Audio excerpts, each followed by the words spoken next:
பொக்கிஷம்.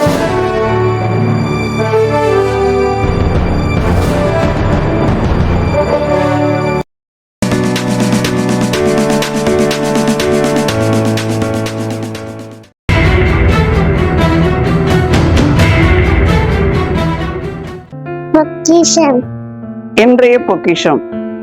கிறிஸ்துவை நம்புகிறவர்களாகிய நாம் தேவனிடத்திலிருந்து வரும் தூய்மையான, அமைதியான, மென்மையான, உயர்ந்த ஞானத்தை தேடிக்கொள்கிறது அவசியம். யாக்கோப்பு 3:17.